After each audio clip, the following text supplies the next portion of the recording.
A world where are you better off dead, यही chapter का title भी है।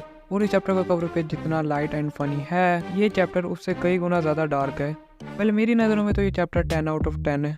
एंड मैं ये चीज़ मानता हूँ कि रिसेंटली कुछ चैप्टर से भर भर के मिस्ट्रीज के बंडल खुल रहे हैं, बट इस चैप्टर में कुछ ज़्यादा ही हो गया। ओडा सर बहुत ज़्यादा चीज़ें कुक कर रहे हैं एट द टाइम। यही वजह है कि करंट टाइम पे वन पीस अपने पीक पर है। चैप्टर भी वहीं से स्टार्ट होता है जहाँ पिछला चैप्टर एंड हुआ था। हम देखते हैं मरीन्स को जो कि इधर उधर भाग रहे होते हैं क्योंकि वो सैटर्न की फॉर्म को नहीं देख सकते। उन्हें इस बात का अच्छी तरह पता है कि अगर वो उसे देखेंगे तो उनके साथ क्या हो सकता है। यहाँ बोनी ने सैटर्न को स्टैप भी कर दिया है। एंड बैकग्राउंड में तुम कुछ वाइस एडमिरल्स को भी देख सकते हो जो कि बोनी को पॉइंट करके कह रहे होते हैं हमने जिस बंदे को स्टैप किया है वो इस वर्ल्ड के टॉप पर ठहरते हैं, one of the 5 elders saint Saturn. Now वो सब बोनी को शूट करने की तैयारी कर रहे होते हैं। एंड तभी सैटर्न अपने एंगर में बोलता है, तुम कीरो एक जगह रुक जाओ, अगर मैंने उसे डॉज करना होता तो अब तक मैं कर चुका होता। एंड उस टैप का वूंड उसी वक्त हील हो जाता है और वो बोनी को अपने हाथ में भी पकड़ लेता है।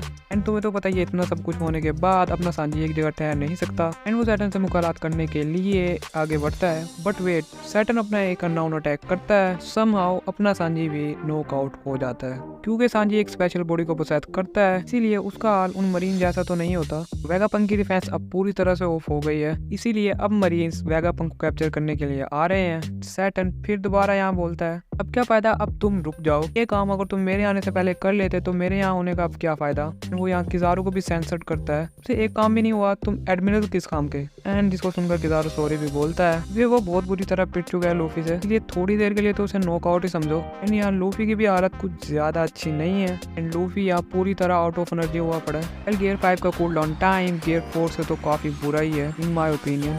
एंड लूफी को नॉकआउट देखकर सैटर्न उसे भी पकड़ने की ट्राई करता है, but at the perfect time Franky उसे अपना हाथ का यूज करके बचा लेता है। एंड इसकी तारीफ में सैटर्न भी बोलता है, तुम्हारा क्रू भी बहुत ज्यादा स्ट्रॉन्ग है। और फ्रैंकी भी यहाँ चुप नहीं बैठता, वो कहता है कि इवन वर्ल्ड के टॉप टियर लीडर्स भी मेरे कैप्टन के हेड के पीछे हैं। एंड इसके बाद सैटर्न बात करता है वेगापंक से, तुम्हारी इन्वेंशंस के लिए शुक्रिया, पर तुम्हारा वर्ल्ड गवर्नमेंट को अपोज करना तुम्हारी सबसे बड़ी गलती थी, इसकी सजा तुम्हें आज यहाँ मिलने वाली है। एंड तुम में से कौन है जो सबसे पहले मरने की ख्वाहिश रखता है। एंड इसके बाद वो बोनी को ही कुचलना शुरू कर देता है, ऑलरेडी वो उसके हाथों में होती है। एंड यहाँ वेगापंक बोलता है, छोटी बच्ची है उसे छोड़ दो, एक्चुअली कोई अननोन फोर्स उन्हें एक जगह रोके हुई है। बोनी के लिए अभी भी उसके दिल में कोई फेयर नहीं होता। इसके क्या होता है वो तो हमें अभी नहीं पता क्योंकि चैप्टर की डायरेक्शन किसी और जगह शिफ्ट हो जाती है और हम देखते हैं बोनी का फ्लैशबैक नहीं बल्कि कुमा का फ्लैशबैक, और वो बोनी को सनकोट नीका की कहानियां सुना रहा होता है।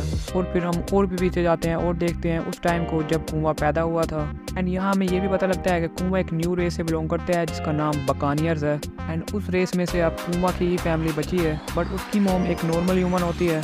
एंड इस रेस को सेलेस्टियल ड्रैगन से खत्म कर दिया है क्योंकि वो सनकोट नीका को एक्सप्लोर करते थे। एंड इस फैमिली के बारे में भी जब सेलेस्टियल ड्रैगन को पता लगता है तो वो उन सबको कैप्चर कर लेते हैं एंड उनसे स्लेवरी करवाते हैं। फिर ड्यूरिंग फ्लैशबैक कुमा की मदर तो मर जाती है। कुमा को ये बात उसके फादर से पता लगती है। एंड उसकी डेथ यहाँ कैसे हुई उसकी इन्फो तो हमें नहीं दी गई, पर तुम्हें तो इस बात का पता ही है कि वन पीस कितना डार्क है इन बैकग्राउंड, इसलिए अब तुम खुद ही सोच सकते हो कि कुमा की मदर के साथ उन्होंने ऐसा क्या किया होगा कि अब वो इस दुनिया में नहीं है। आगे फ्लैशबैक में एक पॉइंट पर कुमा का फादर उसको हंसाने के लिए सनकोट नीका का गाना गा रहा होता है। एंड वो थोड़ी सी उछल कूद यानी कि डांस करता है, बट सिर्फ इतनी सी बात पर कोई सेलेस्टियल ड्रैगन उसके फादर को पीछे से गोली मार देता है उसकी आंखों के सामने।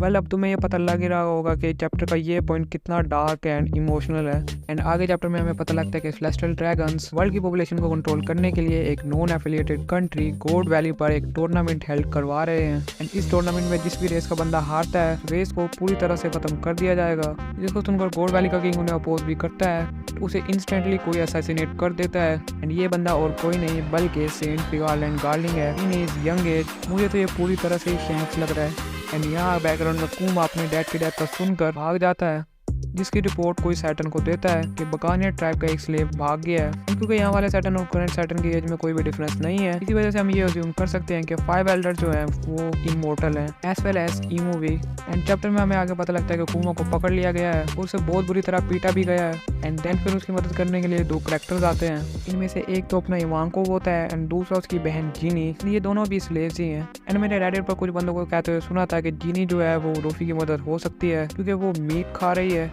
बट मुझे ऐसा नहीं लगता क्योंकि मेरे ओपिनियन के अकॉर्डिंग वो बोनी की मदर हो सकती है ना कि लूफी की, क्योंकि बोनी की मदर भी अभी तक इंट्रोड्यूस नहीं हुई। एंड ये चैप्टर यहाँ एंड हो जाता है। एंड नेक्स्ट चैप्टर ब्रेक पर है, जिसकी वजह से तुम्हें थोड़ा बहुत वेट करना पड़ेगा। एंड आज की वीडियो में बस इतना ही। मैं मिलता हूँ नेक्स्ट वीडियो में, यानी कि नेक्स्ट चैप्टर में। एंड तब तक के लिए बाय।